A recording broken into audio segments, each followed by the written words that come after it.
Olá, meus irmãos, estamos começando mais um podcast Remanescente.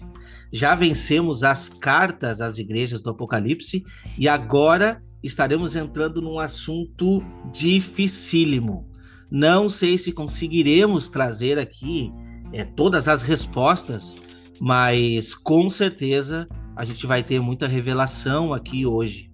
Sabe, a gente encontrou muita dificuldade para estudar e para conseguir apresentar para vocês alguma coisa que possa te ajudar nessa revelação, mas nós mesmos nos sentimos tocados pelo Espírito Santo com relação às informações que as outras passagens da palavra nos trazem. Esse é o nosso intuito, abrangir a mensagem e conseguir absorver alguma coisa que possa nos dar a interpretação do texto. Vamos tentar fazer aqui isso hoje. Eu quero convidar o meu irmão Ricardo Maciel para fazer uma oração, porque nós vamos ter um estudo profundo aqui agora. Amém. Amém. Amém. Amém. Senhor, muito obrigado por esta oportunidade. Obrigado por estarmos aqui reunidos em Teu nome, Senhor. Amém. E pedimos ao Senhor que o Senhor venha dar direção a cada um de nós, que não seja o nosso intelecto, aquilo que nós achamos, mas que seja a Tua perfeita vontade, a Tua palavra que vivifica, que fortifica, que alcance, Senhor, muitos corações, meu Pai. Seja uma palavra que venha cortar, Senhor, e realmente alcançar vidas, almas que sejam alcançadas pelo Senhor, porque essa obra não é nossa. Verdade. Não, essa obra é do Senhor, é o Senhor que está realizando essa grande obra.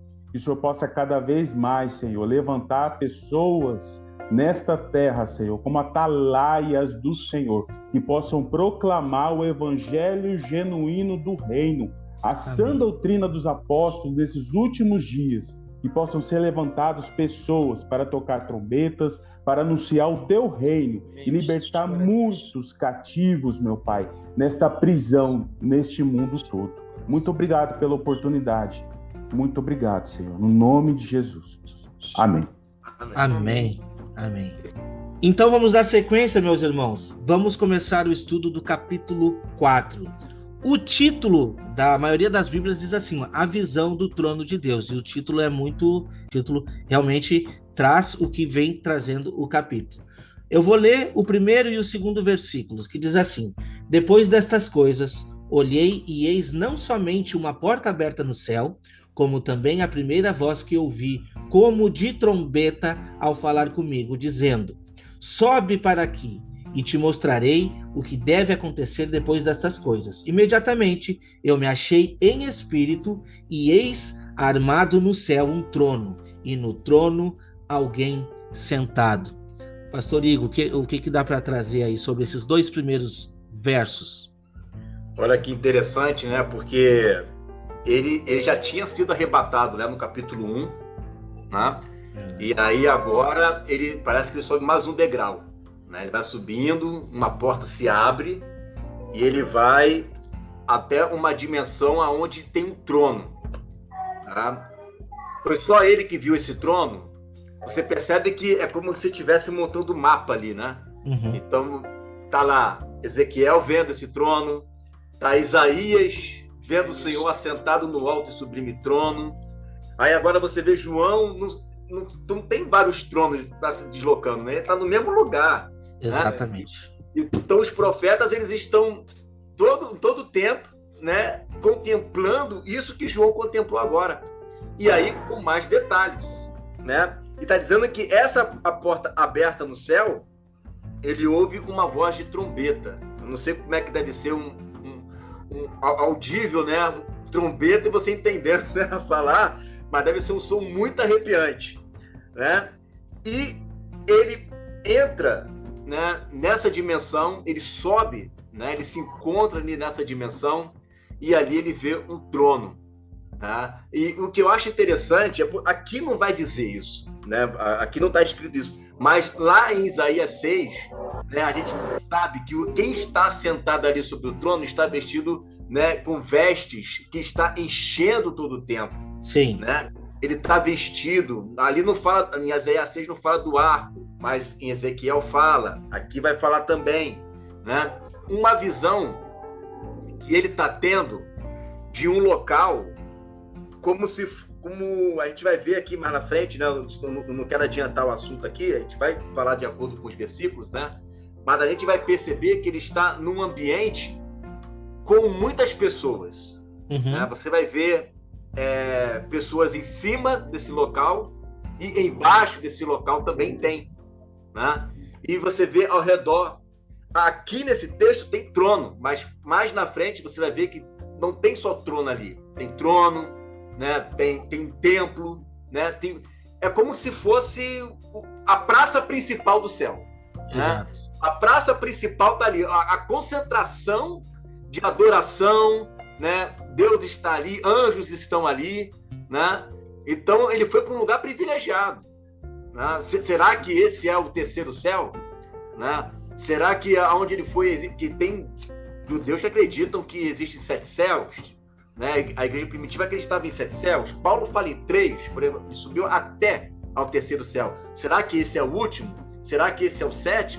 Né? Eu sei que ele subiu além daquilo onde ele estava.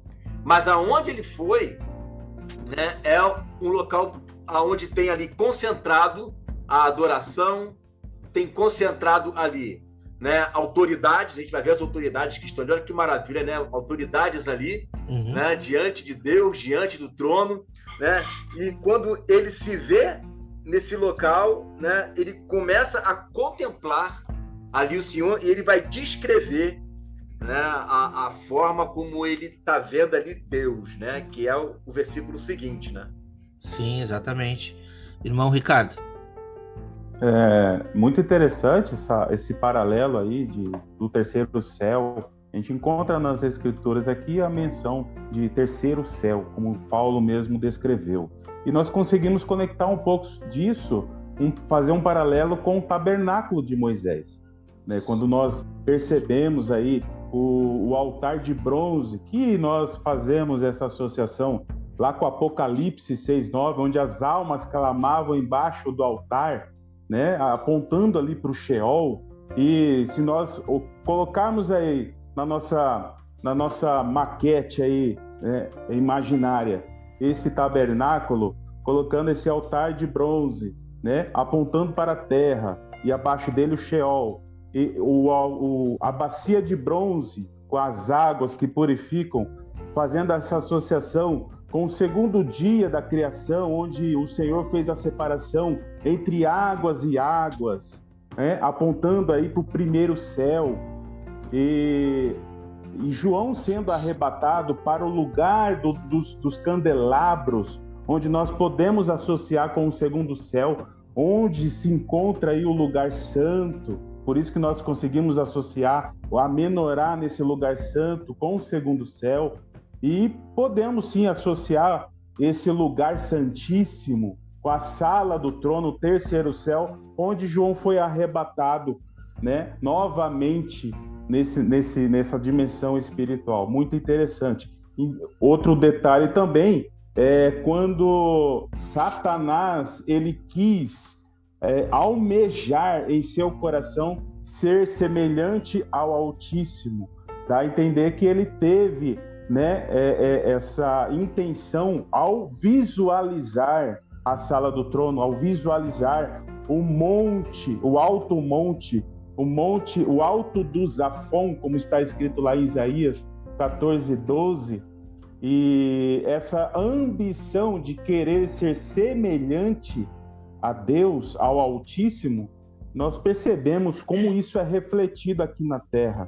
Verdade. Todo o domínio que ele faz, que ele exerce aqui neste mundo, a gente percebe isso nas Escrituras, que esse domínio é apontado para o norte, o alto do Zafon da terra, como a gente pode mencionar, né? Em Jeremias, lá, a gente percebe no capítulo 6, tocai a trombeta, porque do norte virá grande calamidade, apontando aí, né, a grande tribulação. E a gente percebe Ezequiel 38, 39, faz menção dos povos que vêm do norte, o Gog e Magog. Em Sofonias também faz menção, o Senhor estenderá a mão contra o norte e contra Nínive, apontando aí, porque em Naum, né, no capítulo 1, verso 11, diz que de lá sai aquele que maquina o mal contra o Senhor. Então, o inimigo, Satanás, ele sempre quer imitar Deus, né? E nas Escrituras a gente percebe isso, né? Que do norte vem aquele que maquina contra o Senhor. Muito interessante. Pegando a deixa aqui da trombeta ainda, a gente vê que normalmente, quando a informação era muito importante, que essa informação nós precisamos absorver, essa informação vinha como trombeta. Você vê a mesma citação em Apocalipse 1, quando João se vira para ver quem é que está falando com ele. No versículo 10 diz, né? Achei meu espírito no dia do Senhor e ouvi por detrás de mim grande voz como de trombeta. Quando a gente vai para Isaías 58, versículo 1, diz assim: clama em alta voz e não te detenhas, levanta a voz como de trombeta e anuncia ao meu povo a sua transgressão e a casa de Jacó os seus pecados. Mas a anunciação pode ser de muitas coisas, e aqui neste caso é profético. Está querendo nos deixar assim, olha, o que nós vamos falar agora é muito forte. Então esse som de trombeta é assim, ó, atente para essas palavras. Na verdade é isso, atente a tudo que vai ser dito agora para você aqui, João, porque isso é importante, a visão do trono de Deus é importantíssima. Vamos adiantar então o versículo 3 que diz assim: e esse que se acha sentado é semelhante no aspecto à pedra de jaspe e de sardônio, e ao redor do trono há um arco-íris semelhante no aspecto à esmeralda. O que dá para nós trazer sobre esse que está sentado no trono, pastor Igor? Aqui ele coloca, né? Olha só que interessante. A aparência dele é como uma pedra de um jaspe, né? Uma pedra meio que avermelhada, né? E de sardônica. Essas pedras estão na Nova Jerusalém. Sim. Pedras que também estão no peitoral ali do sacerdote, né? Ele está mostrando ali o ofício sacerdotal, né? Daquele que está sentado, né? E acima dele existe um arco celeste. Esse arco estava ao redor do trono e esse arco é semelhante a uma esmeralda. Né? Então você está observando o seguinte aqui: a aparência desse que está aqui, e aí é que está o X da questão, né? Quem é esse que está aqui? Esse é aquele que é o que fez a aliança, porque o arco da aliança lembra a aliança que Deus fez com a terra, né? Através de Noé. Ó, tá vendo ali essa aliança que eu estou fazendo com a terra? Esse é o homem da aliança. O que está ali é o homem da aliança. O que está ali é o Deus de Abraão, o Deus de Isaac, o Deus de Jacó, o Deus de Noé. É esse que está ali, é esse que foi visto por Ezequiel, é esse que foi visto, né, pelo profeta Isaías. É o homem da aliança, o arco celeste. Né? A prova de que Deus fez uma aliança é o arco. Quando a gente olhar para o arco, a gente sabe que é ele que fez essa aliança. E esse também, além de ser o homem da aliança, era um homem que está vestido de vestes sacerdotais. Né? Tem muito mais outros versículos que vai complementar essas roupas desse. Você deve ter lido já, né? Passou por esses capítulos aí. Né? Aqui é só mais um detalhe. Né? E a aparência dele, né? O rosto dele é um rosto que tem um fulgor, com uma pedra. Né? Então, esse que tem um rosto como fulgor, esse que tem um rosto, né, brilhante, e que se assemelha às pedras do sacerdócio, esse sacerdote que está sentado no trono é o homem da aliança. É o homem que vai cumprir o seu propósito. Quando ele olha para então, olha que interessante, né? Ele diz assim, ó, quando vocês olharem para o arco da minha aliança, de você lembrar da aliança que eu fiz para vocês. Sim. Esse arco está 24 horas em cima do trono. Imagina. Ele o tempo inteiro está olhando para a aliança. O tempo inteiro. Aquilo não foge da mente dele. Por isso que o tempo todo a gente vai ver, por exemplo, em Salmos, vai estar dizendo, né, que os segredos da sua aliança é para aqueles que o amam. Né? Então, a aliança que Deus fez com Abraão, com Isaac, com Jacó, está Noé incluso nisso aí também. Está Davi incluso nisso aí também. Né? Você veja que são várias alianças que ele fez. Não tem só a aliança abrâmica, são várias alianças. E talvez por isso, não estou dizendo que seja isso, né? E talvez por isso o arco, né, celeste ele tem diversas cores. Verdade. Tá? Cada cor ali simbolizando uma aliança que ele fez com um dos nossos pais, né? Que tem a aliança davídica, tem a aliança abrâmica, tem a aliança com Noé, né? Aliança com a terra. Então Deus fez várias alianças. E tudo isso fica ali, ó, na lembrança dele o tempo inteiro, né? Lembrando ele essas alianças que ele fez, né? E quem chega lá, quando vê o trono, vê a aliança. Verdade. Né? Vai ver a aliança logo de cara, né? Isso aí é aquele que fez a aliança, né? E é inquebrável. A palavra de Deus diz que se ele abirrogar a aliança que ele fez, ele deixa de ser Deus. Imagina. O que é impossível. Exato. Né? É uma coisa que eu tiro daqui, né? Eu sei que vocês têm muito mais para acrescentar aí. Não, perfeito. Irmão Wagner, o que pode trazer para nós aí? Então, só para complementar o primeiro versículo aqui, interessante, depois destas coisas, nós meditamos nas 7 igrejas devidamente alinhadas, acesas para a última semana.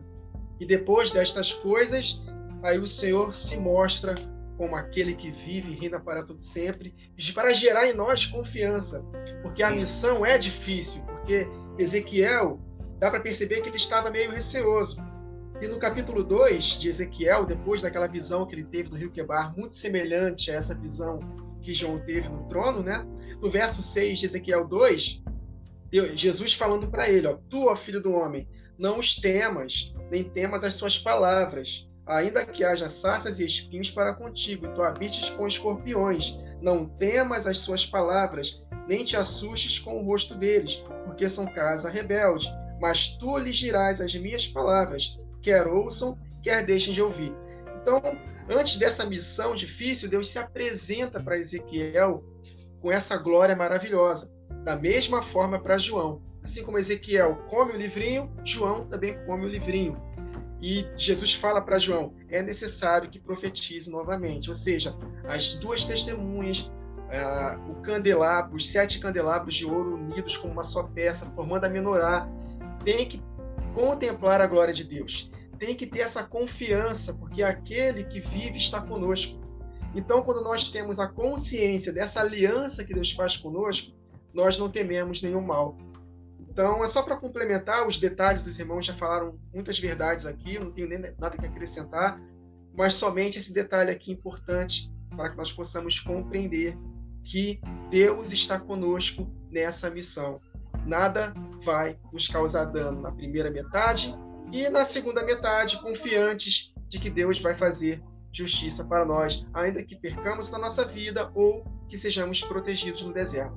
Mas nós precisamos, de fato, contemplar a beleza da santidade. O salmista, eu acho que ele não viu a santidade como viu Isaías, como viu Ezequiel, mas na percepção do Espírito, o salmista, ele escreveu aquele hino maravilhoso. Nós adoramos a Jesus na beleza da sua santidade. Então nós precisamos ter essa consciência em alta para que possamos ter confiança para cumprir essa missão no tempo do fim. Amém, amém. Só vou dar uma complementadinha aqui a respeito dessas pedras, antes da gente avançar. Eu fui pesquisar um pouco no Google para saber o que o Google poderia me trazer a respeito dessas pedras. E, por incrível que pareça, a pedra esmeralda, ela nos traz uma referência como clarão e raio. Um dos significados dela é clarão e raio, ou quer dizer, luz muito acesa, né? E por incrível que pareça, a outra pedra que se chama ali, né? Como é que é o nome? A segunda Sardônio. pedra aqui. Sardônio. A outra Bíblia que eu tenho, uma outra tradução, nos traz essa tradução não como sardônio, mas sim como coralina. E aí fui pesquisar coralina, nunca tinha ouvido essa palavra. E diz assim, ó, cor como de carne, carne como de carne viva. Olha só que interessante, né? A referência desse personagem, que nós sabemos quem é que está assentado neste trono aqui. Mas o mais interessante que eu quero trazer é assim. A nossa dúvida aqui, pastor Ígaro, começou no versículo 4, que é onde eu acho que todos têm a maior dúvida a respeito dos 24 anciões e dos 4 seres viventes. Então a gente vai ler esse texto e nós precisamos muito que o irmão traga aqui, porque a gente já acompanhou alguns vídeos, mas é uma dúvida nossa também e de todos os telespectadores que estão ouvindo, e a gente com certeza vai conseguir chegar em algum consenso aqui. Ao redor do trono há também 24 tronos, e assentado neles 24 anciões, vestidos de branco, em cujas cabeças estão coroas de ouro. Do outro saem relâmpagos, vozes e trovões, e diante do trono ardem 7 tochas de fogo, que são os 7 Espíritos de Deus. O que o pastor consegue trazer para nós aqui, desses 2 versículos? Não, beleza. Infelizmente, né, algumas pessoas elas acabam atrelando esses 24 anciões como se fosse a própria igreja lá no céu. Tá? Não, isso aqui é a igreja adorando, né? Porque eles pegam o versículo 1 que fala que foi arrebatado. A Bíblia nem tem essa expressão no grego. Você já pesquisou arrebatado ali, né? Eu não encontrei a palavra harpazo ali no versículo 2. Diz que ele se encontrou em espírito. Sim. Né? E aí é o seguinte, eles pegam esse versículo aí e colocam como se ele foi arrebatado. Aí daqui ele foi arrebatado, simboliza a igreja já lá no céu, né? Adorando ao Senhor. O texto não fala nada disso, tá? Mas o que o texto está mostrando é que no trono, o que tem ali no trono? Vamos lá. No trono não, no mar de vidro, né? O que tem ali no mar de vidro? Não tem só os 24 anciãos, tem os 24 anciãos, tem os 4 seres viventes, né? Aí quer dizer, então, que os 4 seres viventes, eles é algo que não existe ainda, mas que vai existir? Não pode, né? Toda a visão que João teve ali é o que está acontecendo naquele momento ali, exatamente naquele momento. E ele, então, ele vê o número 24 ali, 24 anciãos que têm coroa, que são chamados de presbíteros, né? Ancião é presbítero, né? São chamados de presbíteros, têm vestes brancas, alusão o tempo inteiro à igreja, tá?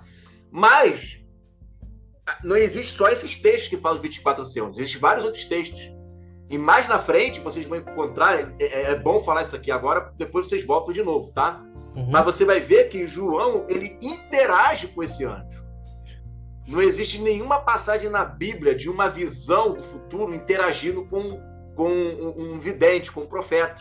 Então, deixa eu te interromper rapidinho, porque eu assisti um vídeo seu e esse ponto foi um ponto que me chamou a atenção. Porque é exatamente esse ponto que você falou. Quando é uma visão, uma revelação, não tem interação, assim como essas interações de revelação pessoal. Por exemplo, Daniel teve muitas visões, mas na profecia das 70 semanas, o próprio anjo estava falando com ele. Exatamente. Ali não era uma visão. Então esses detalhes nos ajudam a compreender os textos. E aí eu disse, opa, tem razão aqui, deixa eu perguntar isso daqui para o pastor que ele vai conseguir nos esclarecer. Pode dar sequência, pastor. Exatamente, né? Então, quer dizer, não existe uma interação da visão. Você não vê a besta conversando com João, você não vê a meretriz conversando com João, é sempre um anjo explicando.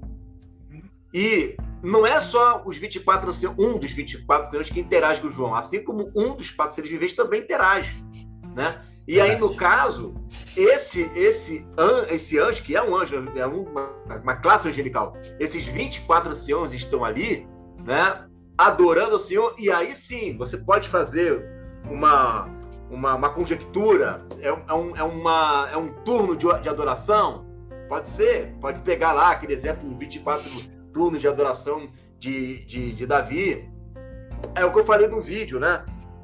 As interpretações, elas são bem-vindas, você pode estudar as interpretações, mas eu penso que nas regiões celestiais, quando a gente entrar nos querubins, aí tem bastante texto para a gente poder mastigar os querubins, que está bem interessante, né? Acerca dos querubins. Mas se você for ver, entre a classe angelical, existem anjos que têm ofícios sacerdotais. Mais na frente, se for ver nos capítulos posteriores, você vai ver anjos que estão levando oração. Quem é que fazia isso no tabernáculo, como foi citado por Ricardo, né? Era um sacerdote. A anjo é sacerdote na qualidade de figura, sim, mas na qualidade de ordem de Melquisedeque, nunca. Sim. Né? Jamais. Mas na qualidade de figura, sim. Então, esses 24 anciãos, eles são igreja, eles são reis na qualidade de reis da ordem de Melquisedeque, não. Mas na qualidade de figura que aponta para a igreja, sim. Porque a Bíblia é muito clara que não foi a anjos que ele deu, né, para que governe o mundo vindouro. Isso está em Hebreus 1 e Hebreus 2. Não foi a anjos que ele sujeitou, deixa de sujeitar, né? Sujeitou o mundo vindouro. Não foi a anjos. Aos anjos disse filho? Jamais. Sim. Então, não é a anjos a ordem de reinar e sacerdotar as nações. É a igreja. Já que não é para eles, o que eles estão fazendo ali? Fazem ofícios que lembram e apontam para a igreja, porque só a igreja ela tem essa função, como diz Zacarias, né, acerca do renovo, que ele vai edificar o templo como rei e sacerdote e fará ambos os ofícios. Então, o Messias, ele trabalha como rei e sacerdote, e como nós somos da ordem dele, nós também somos os únicos que trabalhamos como reis e sacerdote. Os anjos não. Eles apontam, mas nenhum deles tem dois ofícios, né? Você não vê um anjo com um ofício de coroa e um anjo com roupas sacerdotais, né, ao mesmo tempo. Você vê ou um ou outro. Então, eles têm muito a ensinar? Tem muito a ensinar no tocante a apontamento, mas não que ele seja a igreja lá no céu adorando, né? Agora, como apontamento, sim, como apontamento você vê eles sempre lembrando, né, a figura de uma igreja vitoriosa, que adora, composta por autoridades que vão reinar sobre as nações, né? Traz essa lembrança. As conjecturas, se eles simbolizam isso, simbolizam aquilo, né, e aquilo outro, aí, desde que não seja uma heresia, né, fica aí a critério dos irmãos, né, trazer apontamentos, como eu também estou trazendo o meu apontamento. Mas acontece que a Bíblia não entra em tantos detalhes como entra nos querubim. No querubim a gente tem vários detalhes ali. Agora, dos 24 anciãos, é como se eu falasse assim, quer ver, ó? Eu fui na casa do Wagner e vi lá uma taça.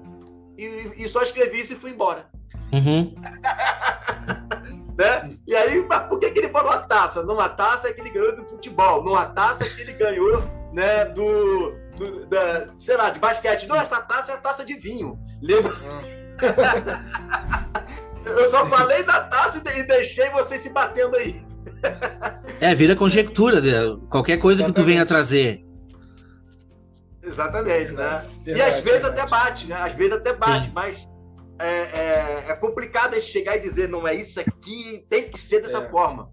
Pode ser tudo, como diz até um provérbio judaico em relação à exegese, né? A sua interpretação está certa, e a sua também. Verdade. Tudo menos a igreja no céu nos 7 anos. Tudo menos isso. Amém, amém. Irmão Ricardo, o que traz para nós aí? Então, foi citado aqui o verso 4 e 5. Só quero complementar um pouco sobre essa parte das 7 lâmpadas de fogo, que ardiam do trono. A gente trouxe aí acerca das 7 igrejas, essa importância de entender os 7 Espíritos de Deus, ela está contida aí nas Escrituras. A gente percebe a onipresença e a onipotência do Senhor nestes 7 Espíritos, quando a gente percebe lá em Apocalipse 5, verso 6, onde nós temos ali a visão do Cordeiro, e lá tem 7 chifres e 7 olhos, né? Podemos também conectar com Zacarias 4:10, Zacarias 3:9, do sumo sacerdote Josué, na pedra única com 7 olhos, os 7 olhos em todo o mundo. Então, nós percebemos o agir do Senhor através da onipresença, né, dos 7 olhos, da onipotência que está ali nos 7 chifres, e a onisciência, a presciência do Senhor também, dos 7 Espíritos de Deus, lá em Isaías 11, verso 2, onde temos ali o Espírito do Senhor, o Espírito de sabedoria, de entendimento, de conselho, de fortaleza, de conhecimento e temor do Senhor. Então, nós percebemos aí, né, o trabalhar do Senhor no mundo inteiro, né, através desses 7 espíritos aí, muito interessante. Amém, amém. E falando dos 7 espíritos, não tem como a gente desconectar a igreja, né? Não tem como a gente não olhar para Menorá, não tem como. Irmão Wagner, o que tu pode trazer para nós aí?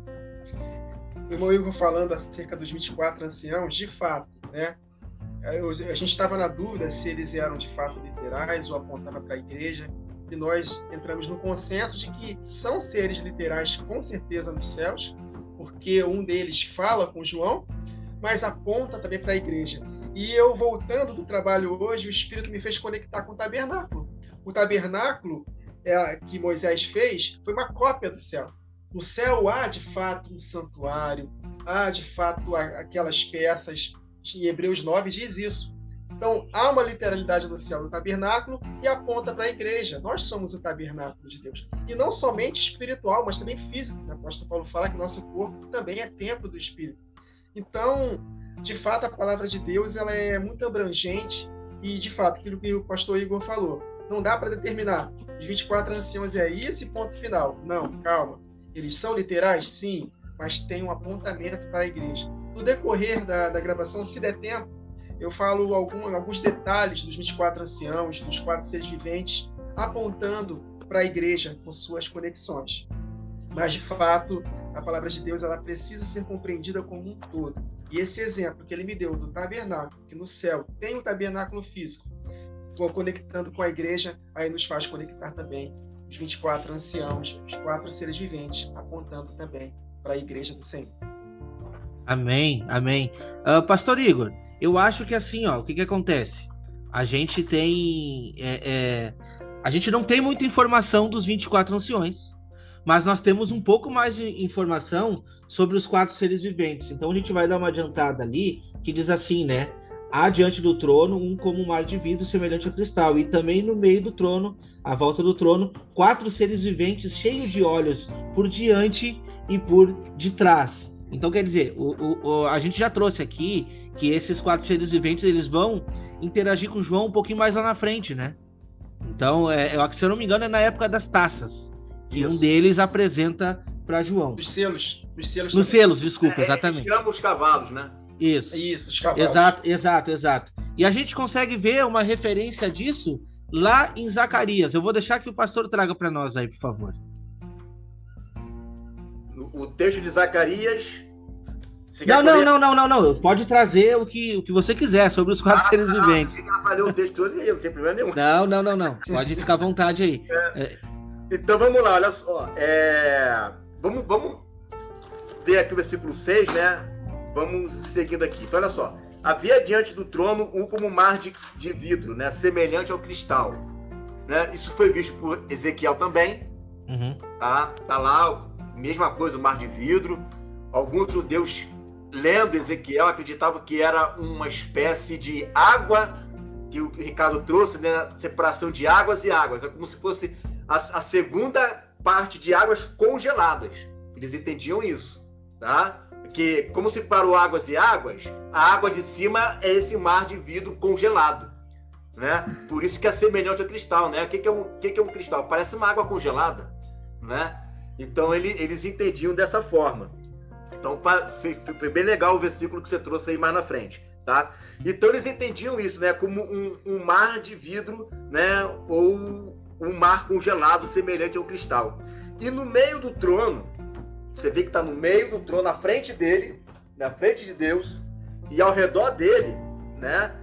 E por detrás haviam o quê? Os 4 animais, tá? Esses 4 animais, esses seres viventes, a gente encontra ele aonde? A gente encontra ele lá em Ezequiel também, né? A gente encontra ele lá em Ezequiel, vai trazer mais especificações, né? Trazendo mais detalhes do espírito dele. A gente vai falar bastante sobre ele aqui. Mas aí eu vou trazer uma curiosidade nesse versículo, porque ele vai voltar a falar, né? Então a gente vai trazer uma curiosidade aqui sobre esses animais aqui. Olha que interessante, porque eles estão no mar de vidro. Lembra que lá, eu falei no início do vídeo, que lá é como se fosse a praça principal, né? Tá todo mundo ali, tem um tabernáculo ali, né? O irmão Ricardo trouxe como se fosse, né, o santíssimo lugar. Então, ali é como se fosse a capital do céu, né? Nova Jerusalém está ali, está tudo ali, né? E aí, lá em Ezequiel, no capítulo 28, olha que interessante, né? Quando você vai ver a lamentação de Tiro, que é pela linguagem profética, você vê que é uma aplicação também às regiões celestiais, tá? Vai dizer assim, ó, acerca do querubim ungido. Ou seja, a gente está falando aqui de querubins, certo? E no meio desses querubins, aqui em Ezequiel 28, você vai ver um outro querubim, um querubim da guarda. Então, o que esses querubins estão fazendo ali? Estão guardando o turno. Guardando de quê? É guarda. É guarda. O que eles estão guardando? Eles estão atuando. Estão guardando. É a mesma coisa você me perguntar por que Deus colocou 2 querubins, basta para colocar um só? Não dá para vencer com um, né? Adão e Eva, não, botou 2, então são coisas do céu, né? Verdade. São coisas do céu. Mas estão lá, né? Os querubins da guarda. E diz o texto que esse querubim ungido, ele era um aferidor de medida. O que é isso, né? Um aferidor de medida. É como se ele fosse o principal, aquele que fosse o espelho de Deus. Não é Deus, mas você olhando para ele, você via, né? Você quer ver o poder, a minha grandeza? Deus falando, olha para esse querubim ungido. E diz a palavra que ele estava no jardim, né? No jardim de Deus. Aí olha que interessante, se isso aqui é antes da queda, ele era perfeito aqui antes da queda, jardim de Deus, o que dá a entender? Que lá no céu, né, é como Deus o comparasse aquele local também como um jardim, né? E aí, o que nós vemos? Aqui só um minuto falando sobre isso, abre parênteses, fecha parênteses, né? O que nós vemos? No momento em que a festa dos tabernáculos na terra, a noiva é apresentada às nações, né? E há o casamento, para onde que a igreja ela vai? Ela vai para cima do mar de vidro. Vocês vão chegar lá no capítulo 6, capítulo 8, se não me engano, né? Ela vai lá o capítulo 7, perdão. Ela vai lá para o mar de vidro. E é no mar de vidro que lá em Cantares vai dizer, né, que ele levou a noiva para o jardim secreto, ou seja, as núpcias do casamento, né? Teve as bodas aqui na terra e agora eles foram para o jardim secreto, eles foram para as núpcias, né? Comemorar a festa dos tabernáculos nesse mar de vidro, aonde, né, Satanás estava todo vestido de pedras, né? E essas pedras ali simboliza algum certo tipo de autoridade, como nós citamos aqui, né? Você veja que ele é como se fosse um general cheio de gema, né? Uhum. Essas pedras são essas gemas que ele tem. E tinha, né? Tem, mas agora é pro mal, né? E aí diz que ele usava pífaro. Lá no corpo dele tinha pífaro, ou seja, ele fazia o que esses animais estão fazendo hoje, que é o quê? Adoração. Uhum. Tá? Eles estão adorando, e ele fazia isso. Agora nós temos uma dimensão, primeiro, de quem que são os querubins, tá? Hoje, e quem era aquele querubim que caiu. Porque se a gente for para pensar, o querubim não tem 4 faces? Então Satanás também deve ter. Sim. Já parou para pensar nisso? Satanás tem 4 cabeças? Interessante. Né? Ele também deve ter 4 cabeças. Né? E ele é a gente fala sempre sobre isso, né? Uma antítese, né? Tem um Cristo e um anticristo, né? Então tem um Jesus e tem a pessoa do anticristo, né? E aqui nós temos o querubim com 4 cabeças, então nós temos um ser que também tem 4 cabeças. Eu estou colocando uma hipótese aqui, tá? Porque querubim é querubim, né? E aí, mais na frente, a gente vai falar sobre essa questão dessas 4 cabeças, que tem mistério aí, tá? Dessas 4 cabeças, né? Então, vou fechar aqui o versículo 6, vocês acrescentam aí, depois a gente fala sobre o mistério dessas 4 cabeças aqui. Não, tranquilo. Eu acho interessante, eu errei, tá, o texto, que eu disse que era que fazia conexão, não é Zacarias 1, é Ezequiel 1. Desculpa. Ah, tá. Desculpa. Porque assim, para mim, sinceramente, é um Ctrl-C, Ctrl-V. O que nós lermos no Ezequiel 1 é o que está nos trazendo do Apocalipse 4, praticamente. Eu só não consigo ver ali os 24 anciões. Irmão Wagner, eu não sei qual é a ordem agora, mas eu vou passar para o irmão Wagner, depois o irmão Ricardo complementa aí. Então, só para complementar em relação à comparação das visões, no rio Quebar, ele não viu os 24 anciãos, mas viu as rodas. João, ele viu os 24 anciãos, mas não viu as rodas. Enfim, é só um detalhe. Sim. Mas no verso 6, ainda conectando, porque o Espírito me fez apontar muito para a igreja, né? Acerca dos animais e também dos 24 anciãos. E os 4 seres viventes, eles estavam cheios de olhos, por diante e por detrás. E conectando com a igreja, nós precisamos contemplar a glória do Senhor, a beleza da sua santidade pela fé. E está escrito em Hebreus 12, para que nós possamos olhar firmemente para o autor e consumador da nossa fé.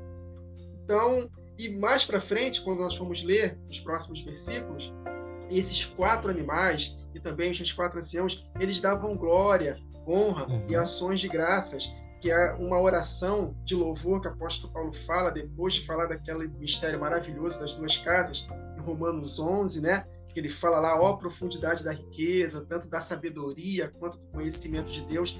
O apóstolo Paulo, ele foi arrebatado ao terceiro céu, ele viu também essa glória, e no verso 36 de Romanos 11, porque dele, por meio dele, para ele são todas as coisas, a ele pois a glória eternamente, amém? Então está tudo conectado com a adoração dos 4 seres viventes, dos 24 anciãos. Então é isso, né? Vamos dar continuidade aí. Tá bom, irmão Ricardo? Amém. Também só quero comentar algo acerca do mar de vidro, que essas conexões que nós realizamos, nós podemos olhar lá no capítulo 15 de Apocalipse mesmo, verso 2, onde João tem a visão do mar de vidro misturado com fogo. E lá em Ezequiel capítulo 1, tem muito fogo ali também nesse mar de vidro, né? Misturado com fogo, também os que saíram vitoriosos da besta. Isso está apontando para a igreja, né? Os vitoriosos da besta, da sua imagem, do seu sinal, do número do seu nome, que estavam junto ao mar de vidro e tinham harpas de Deus. E esse mesmo mar de vidro que João viu, que Ezequiel viu no capítulo 1, nós também encontramos no capítulo 43, verso 3 de Ezequiel, onde, quando veio a glória do Senhor no templo, no reino milenar, para a inauguração do templo, lá no reino milenar, no capítulo 43, verso 3, Ezequiel faz menção de que ele teve a mesma visão que ele teve lá no rio Quebar, no capítulo 1. Ou seja, nesta inauguração do templo, o reino milenar, por isso a importância de nós termos esse entendimento de como será o reino, onde que a ordem de Melquisedeque estará neste reino. E infelizmente muitos não conseguem enxergar essa dimensão toda, a ordem de Melquisedeque, a ordem de Zadok, os levitas, a visão, a figura do príncipe, as nações, um reino totalmente organizado, né? E preparado pelo Senhor neste período tão glorioso. Então, assim, estudem, gente, não desistem, estudem, né? Às vezes é muito complicado para a cabeça. Não é que é complicado para a cabeça. Eu uso sempre o exemplo da seguinte forma: se você for pegar o que a Testemunha de Jeová eles ensinam, o negócio é mais complexo do que a gente imagina. Se você for pegar, por exemplo, você foi adventista. Se você for pegar o que os adventistas pregam, é mais complexo, muito mais complexo. Mas eles aprendem. Então, por quê? Porque eles se dedicam. O que a gente ensina não é tão complexo assim. É porque a gente que às vezes quer encaixar pano velho com remendo novo. Não vai dar. Não. Né? Você tem que desfazer o que você aprendeu, né? Para você poder então pegar esse vinho novo, se botar em vasos velhos, vai rachar. Então, às vezes, a gente quer conectar coisas novas com coisas velhas, e não adianta. Tá? Então, isso depende o quê? De uma desconstrução para construir. né? E aí vai depender de esforço. O importante é que as pessoas estão vendo que está tudo na Bíblia, aí que é legal. Né? Verdade. Tudo na Bíblia, está tudo certo. Né? Amém. Você quer que eu fale o versículo 7, é isso? Pode ser. Versículo 7, já vamos tratar aí de quem são, né? O que aparece desses seres viventes. E versículo 8. Tá, então olha só. O versículo 7 ele é interessante, que ele vai trabalhar da seguinte forma, né? Ele coloca, olha que legal, né? O Espírito já pensando no capítulo posterior. Porque ele coloca assim, o primeiro, o segundo, o terceiro, o quarto, né? Primeiro leão, segundo bezerro, o terceiro homem, o quarto águia. Que quando chegar lá na frente, ele não vai repetir os animais, ele vai repetir o número. Sim. O primeiro foi e chamou, o segundo foi e chamou, o terceiro foi e chamou, né? Então você veja que essa questão dessas 4 cabeças aqui, tá? Por exemplo, o leão chama o cavalo branco, o bezerro chama o cavalo verde, o homem chama o cavalo preto, e a águia, e não diz só a águia, fala águia voando. Olha que interessante, né? Águia voando. Né? Por que a águia está voando? Ezequiel 1 vai explicar o que eles estão fazendo, estão lá voando. Né? Eles estão voando, esse chama o cavalo verde. Aí depois vocês vão lá no capítulo posterior, vocês vão falar melhor sobre esses cavalos aqui. Mas olha que interessante, eu vou trazer aqui um texto para vocês, que é da patrística, tá? Que é do ano 185 depois de Cristo, de Irineu de Leão, né? Ele foi discípulo de Policarpo, que foi discípulo do apóstolo João, e ele vai tratar sobre as cabeças do querubim. Né? O que na visão dele, o que ele aprendeu dos discípulos, né, dos apóstolos, o que é para ele essa cabeça. E ele vai dizer o seguinte, lá no seu quinto livro, no terceiro livro dele, no capítulo 11, vai dizer o seguinte, olha só, a leitura. Por outro lado, os evangelhos não são nem mais nem menos. Só para contextualizar aqui, porque ele está lutando contra os gnósticos, tá? Então os gnósticos não acreditavam nos 4 evangelhos. Igual hoje, né? O pessoal vai falando que os 4 evangelhos é tudo de Constantino. Mentira! Esse texto aqui já mostra que já criam nos 4 evangelhos fechadinho ali. Mateus, Marcos, Lucas e João, tá? Então olha só. Os evangelhos não são nem mais nem menos do que esses 4. Com efeito, são 4 as regiões do mundo em que vivemos, 4 são os ventos principais, e visto que a igreja é espalhada por toda a terra, e como tem por fundamento a coluna, o evangelho e o espírito da vida. Assim são as 4 colunas que espalham por toda parte a incorruptibilidade e dão vida aos homens. Por isso é evidente que o verbo artífice de todas as coisas, que está sentado acima dos querubins e mantém unidas todas as coisas quando se manifestou aos homens, nos deu um evangelho quadriforme, sustentando por um único Espírito. Por isso Davi, ao invocar sua vinda, diz: tu que te assentas acima dos querubins, aparece. Ora, os querubins têm 4 aspectos, e suas figuras são a imagem da atividade do Filho de Deus. Então a patrística entendia que as 4 faces apontam para a atividade do Filho. Tá? Uhum. Aí ele vai explicar. O primeiro animal é semelhante a leão, caracterizando o poder, a supremacia e a realeza. O segundo é semelhante a novilho, manifestando a sua destinação ao sacrifício, ao sacerdócio. O terceiro tem rosto semelhante a homem, o que lembra claramente a sua vida em forma humana. E o quarto assemelha-se à águia que voa, sinal do dom do Espírito que sopra sobre a igreja. Os evangelhos, portanto, correspondem a esses animais, acima dos quais está assentado Jesus Cristo. Um conta a geração preeminente, poderosa e gloriosa que tem do Pai. Com estas palavras: no princípio era o verbo estava com Deus e o verbo era Deus.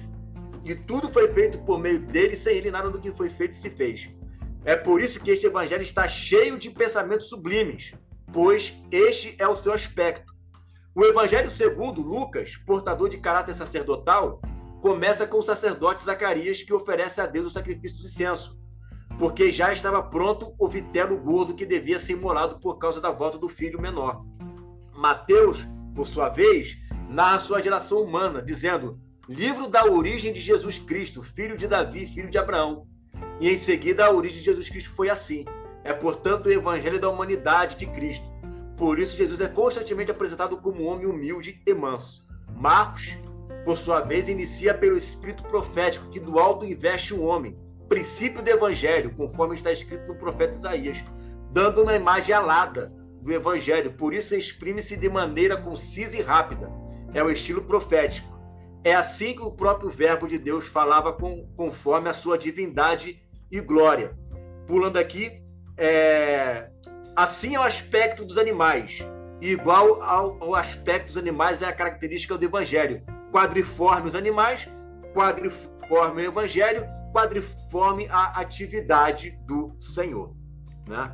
Então ele vai dizer que os 4 evangelhos, todos eles, aliás, as 4 faces dos animais, todos eles apontam para um evangelho, né? Apontam para um evangelho, e aí você vê Satanás, que é o anti-querubim, né? Ele é tudo anti-evangelho também. Ele tem um anticristo que é um homem, né? Que não veio para servir e quer reinar logo aqui na terra, né? Ele tem poderes, só que não é uma águia, é um dragão, né? E por aí vai. Então a gente vê que essas 4 cabeças, né, para a igreja primitiva, apontava para os 4 evangelhos e apontava para os 4 ministérios de Jesus, como rei, como homem, como servo e cordeiro, né? E também como águia, né? Que é aí a faceta de Deus, né? Cheio do Espírito de Deus, tomado de toda a plenitude da divindade. Amém. Irmão Ricardo. Amém. É muito interessante essa questão dos 4 seres viventes relacionados com os evangelhos. E é importante salientar aqui essa similaridade dos 4 animais, os 4 seres viventes, com os 4 cavalos do Apocalipse. E a gente estava até discutindo essa semana, né, compartilhando um pouco acerca disso, o quanto que a obra do Senhor nestes cavalos faz conexão com os 4 seres viventes. E trazendo aqui acerca de Zacarias 1, onde mostra, a partir do verso 7, a visão dos cavalos. E aqui eu só quero salientar o verso 14 e 15, que diz assim, quando faz menção a esses cavalos, diz assim: e o anjo que falava comigo me disse, clama dizendo, assim diz o Senhor dos Exércitos, com grande zelo estou zelando por Jerusalém e por Sião, e com grandíssima ira estou irado contra as nações em descanso, porque estando eu um pouco desgostoso, eles auxiliaram no mal. Então nós percebemos essa conexão dos 4 seres viventes, porque eles que faz conexão com os cavalos. Vou só citar, por exemplo, o cavalo branco, no qual muitos fazem associação com o anticristo.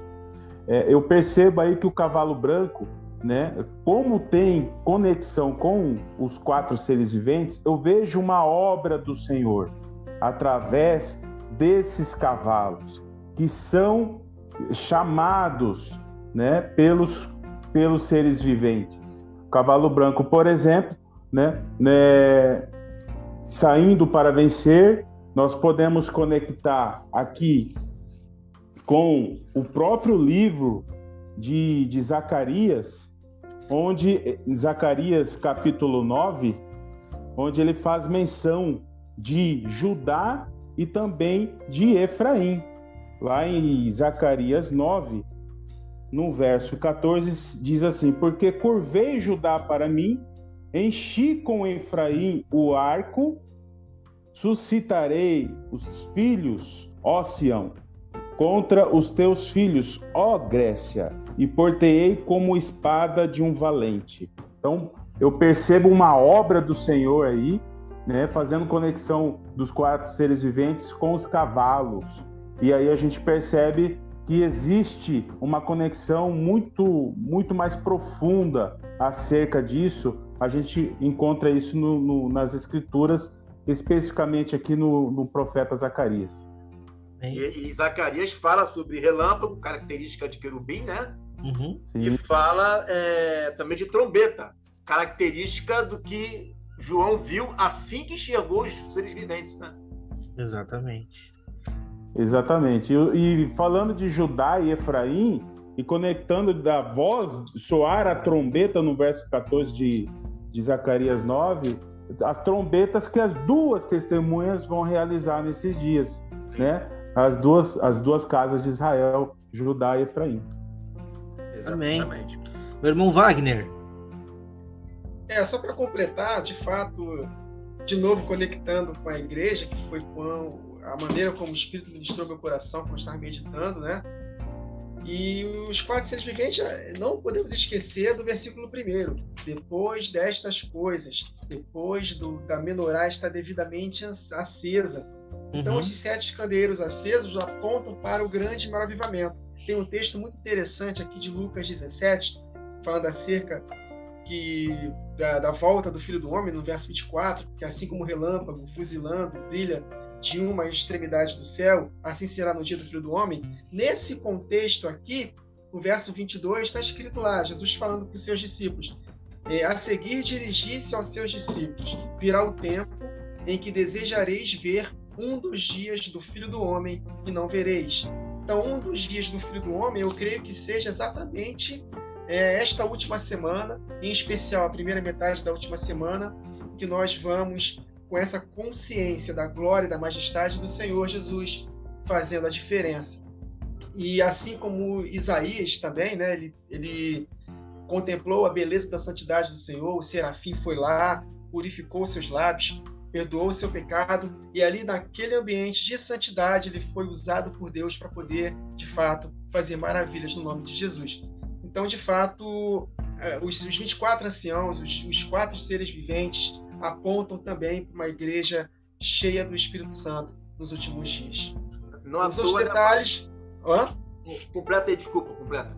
Não, dos outros detalhes, os irmãos já foram perfeitos, né? O irmão Igor falou a patrística aí, perfeito, os 4 evangelhos, né? E o irmão Ricardo falando acerca dos 4 cavalos. E também tem a antítese, né? Nós podemos também tirar uma lição, que mais para frente nós vamos meditar, na abertura dos selos, que embora esses 4 cavalos é a obra de Cristo na igreja, mas também tem uma antítese do antiquerubim, né?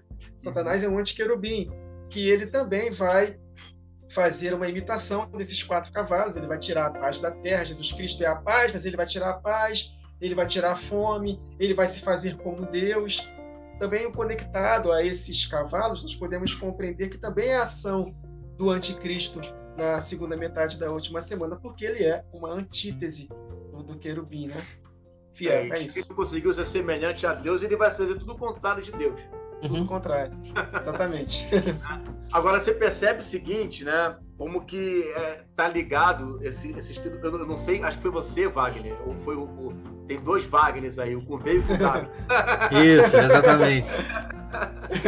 Eu não me lembro qual foi o dos 2, mas atrelou o querubim ao avivamento.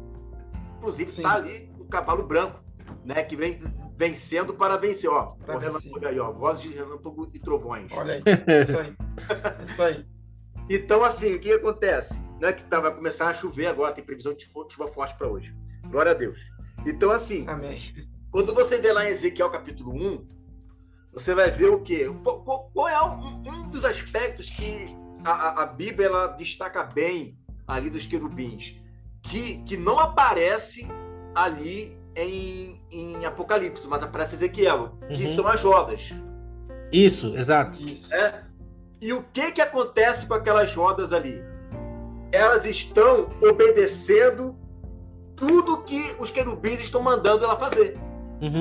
Né? Se o querubim sobe, a roda sobe. Se o querubim desce, a roda desce. Se o querubim vai para frente, vai para trás, a roda está fazendo tudo que o querubim está mandando a roda fazer. Por quê? O texto vai dizer, porque o espírito do ser vivente estava nas rodas. Exato.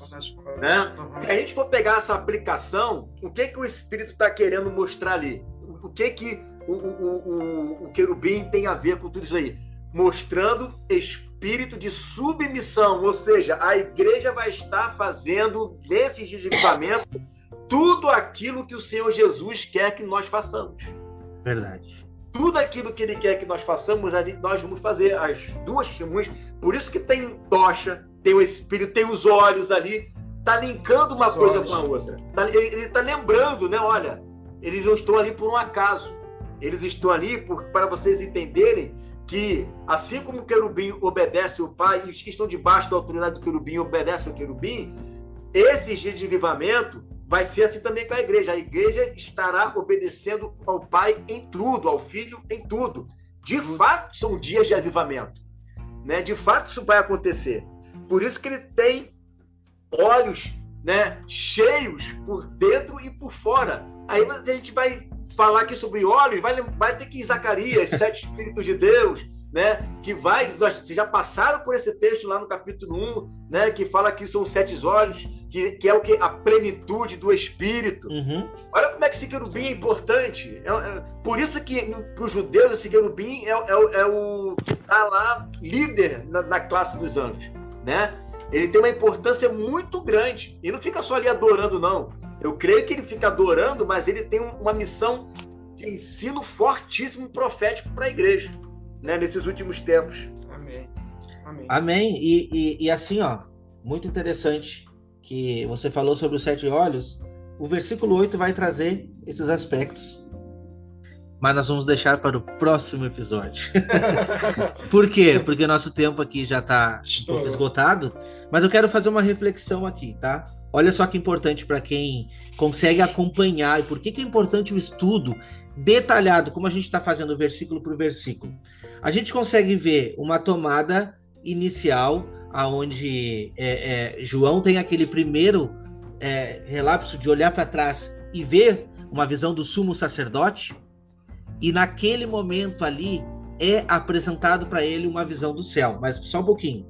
Ele está mostrando Jesus com a menorá na mão, representando as 7 igrejas. Aí ele diz, você viu essa menorá? Então tá. Agora envia a carta para cada uma delas, que eu vou te botar as características que elas têm, as coisas boas, e vou mostrar também o que elas precisam melhorar. Entende? Sim. Pegou toda essa visão? Fechou. Então agora nós vamos te mostrar o trono de Deus. E o que a gente encontra lá? A menorá acesa. Então, é fantástico. A gente não consegue, por exemplo, vamos estudar só o capítulo 4. Se tu não viu os outros capítulos, tu não vai conseguir ter uma visão ampla. Então, por isso que é importante o estudo minucioso da palavra de Deus. E é isso que a gente pede. E eu segurei aqui um versículo que o pastor Igor trouxe sobre as alianças, né? Por exemplo, o arco-íris, que está condensando e mostrando para a gente ali as alianças de Deus com o povo. E o próprio livro de Ezequiel nos traz no capítulo 1 também, só que no versículo 28, que diz assim, ó, o aspecto do arco que aparece na nuvem em dia de chuva, assim era o resplendor em redor, e era a aparência e a glória do Senhor. Vendo isto, caí com o rosto em terra e ouvi a voz de quem falava. Então, assim, sim, Jesus é esse sumo sacerdote, Jesus é este a quem está sendo referido, mas ele está mostrando uma aliança. É uma referência a nós, é uma referência à igreja. Por isso que a gente aqui está batendo sempre na mesma tecla. O que a gente está fazendo aqui é trazer você para o arrependimento, trazer você para essa aliança. Essa aliança que foi prometida depois daqueles dias com a casa de Israel, com a casa de Judá. Entende? Então, quando a gente está falando de igreja, ninguém está levantando nenhuma placa aqui, não. Nós estamos apresentando uma igreja pura que está sendo apresentada, e olha só, nós estamos sendo incluídos no plano de Deus. Quer coisa mais maravilhosa do que isso? Para mim não tem. Uma inclusão perfeita no plano de Deus, sabe? Então, assim, conseguir enxergar a igreja lá nos dá uma esperança, e nós estamos aqui falando de esperança. Amém. Irmão, pastor Igor, dá suas conclusões finais aí para nós, por favor. Amém. Eu gosto muito de estudar esse texto. Se a gente for falar sobre avivamento aqui, aí é um outro assunto que eu gosto muito, que é a plenitude dos filhos de Deus. Né? E isso aqui é um outro aspecto, né? É um outro aspecto. Os querubins têm tudo a ver com isso. E você vê que Jesus está ajeitando as lâmpadas, e no capítulo 4 parece que ele ajeitou. Exato. Ajeitou, né? As lâmpadas estão acesas. Agora vai começar o avivamento. Né? Aí, no momento que começa o avivamento, os anjos começam a dar graças, né? Começam a adorar. Aí os 24 anciãos, caramba, o avivamento está chegando, a noiva está vindo. Aí eles não se aguentam, deposita a coroa aos pés de Jesus, começa a adorar. Porque quando começar o avivamento, gente, é pouco tempo, né? Quanto que falta? Então, quando o sumo sacerdote ajeitar as lâmpadas do candeeiro, é porque já estamos às portas, né, do noivo voltar. E os céus entram em festa, os querubins passam a adorar, os 24 anciãos se lançam aos pés dele. Eu não creio, eu estou com uma conjectura minha, tá? Eu não creio que os 24 anciãos ficam o tempo inteiro lá, bota e tira a coroa, tira a coroa, bota e tira... Eu não creio nisso. Eu creio que existe um momento específico da história em que eles se enchem de tanta alegria e tanta glória que eles não se aguentam, e nesse momento eles vão lá e depositam as coroas aos pés daquele que está vindo para reinar. Glória a Deus. Daquele que está vindo para reinar. Então, é mais ou menos isso, né? Esse capítulo 4 é o início do fim, né? É o início do fim. Já estamos começando a entrar na última semana de Daniel, né? E o capítulo 4 é as portas, é uma porta aberta, né? Para que isso comece a acontecer, né? Glória a Deus. Amém. Irmão Ricardo, as considerações. Quero agradecer a oportunidade e fazer minhas considerações finais aqui no verso 3 aqui do capítulo 4, onde o Senhor tem essa semelhança de jaspe. Ele cita primeiramente jaspe, depois sárdio, né? E jaspe, no peitoral do juízo, era a última pedra mencionada, a 12ª pedra. E sárdio era a primeira. E nós percebemos que na Nova Jerusalém, o primeiro fundamento das muralhas é jaspe. Ou seja, lá no peitoral, que era a 12ª, passa a ser o primeiro no firmamento da muralha. O que eu entendo disso tudo? Que o Senhor, ele tem um propósito, né, de estabelecer o seu reino aqui na terra. E o reino de Deus é contrário, ele segue na direção contrária a todos esses preceitos filosóficos humanos que estão enchendo a mente de muitas pessoas aqui nesta terra. Então nós precisamos entender o propósito do reino que o Senhor quer colocar em nossas vidas. E tudo isso é contrário ao que o inimigo quer colocar em nossas vidas. Então, isso fez conectar, inclusive, com a passagem de Mateus, né, do capítulo 20, que o pastor Igor trouxe hoje aqui, a respeito de que os últimos serão os primeiros, trazendo à tona os trabalhadores da última hora. Porque o Senhor vai fazer, nesses últimos dias, grandes coisas maravilhosas, e requer dos atalaias, do povo de Deus, um posicionamento, primeiramente de humildade, de reconhecer suas falhas, novamente reiterando aqui, agir como Daniel, orando, intercedendo, com níveis de profundo arrependimento, por ele, pelos pais, pelos que estão de perto, pelos que estão de longe, buscando a unidade para cumprir o propósito do Senhor, que é unir as duas casas de Israel. Amém. Amém, meu irmão Wagner. Glória a Deus. Amém. Eu estava lembrando de Isaías aqui, que ele teve 2 etapas no seu ministério. Antes de receber aquela visão maravilhosa, foi arrebatado e viu o Senhor assentado sobre um alto sublime trono, e após. Então, podemos dizer assim, estamos nesse processo do primeiro ministério de Isaías, mas quando de fato a menorá estiver acesa, nós vamos contemplar a majestade do Senhor, e aí sim, santificai-vos, porque amanhã o Senhor fará maravilha no meio de nós. Então, com os lábios impuros purificados, reconhecendo nossas falhas, porque Isaías reconheceu, sou ai de mim, porque eu sou um homem de lábios impuros, habito no meio de um povo de impuros lábios, mas a menorá vai ser alinhada, e aí nós vamos cumprir a missão, para que possamos adentrar a nossa terra prometida. Antes de Josué adentrar a terra prometida, ele convocou: santificai-vos, que amanhã o Senhor fará maravilha no meio de vós. E os 4 seres viventes e os 24 anciãos clamam: santo, santo, santo. Então a santidade da igreja vai fazer a diferença. E nós precisamos contemplar a beleza da santidade do Senhor para que nós possamos cumprir a nossa missão. Amém, amém. No próximo episódio nós iremos estudar aqui a partir do versículo 8. Nós vamos ainda continuar entendendo sobre esses 4 seres viventes e o que eles estarão fazendo. Primeiramente aqui, eu gostaria de agradecer a todos que ficaram até o final com a gente, sabe? Pedimos aqui, a única coisa que a gente pede para você é: acompanhe o nosso trabalho, acompanhe aqui o trabalho do pastor Igor.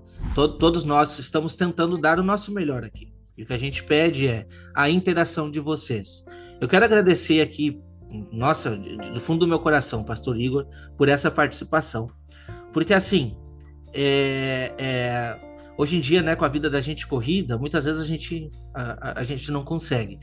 Mas eu assisti uma pregação sua hoje.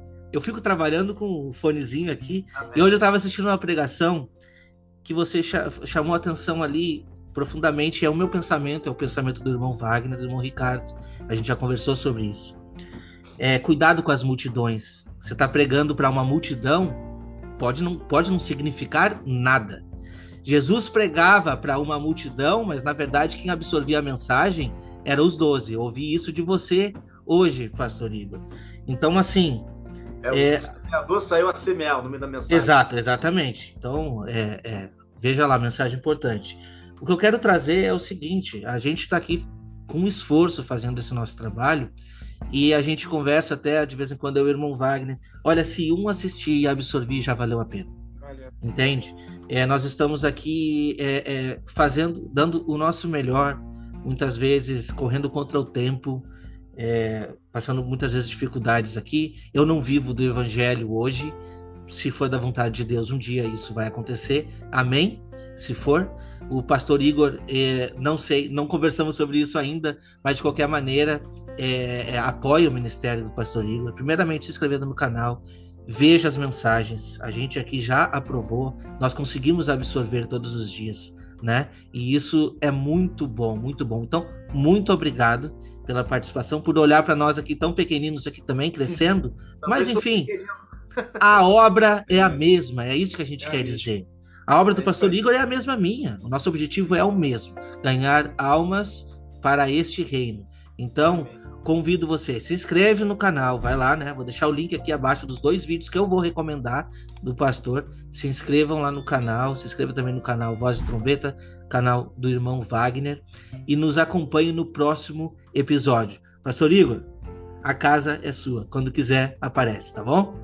Eu agradeço aí a oportunidade, tá? Foi uma honra estar aqui com os irmãos, né? E daqui Deus já ministrou algumas coisas para mim, né? Que eu vou estudar para poder estar passando para os irmãos. Então, já deu fruto, né?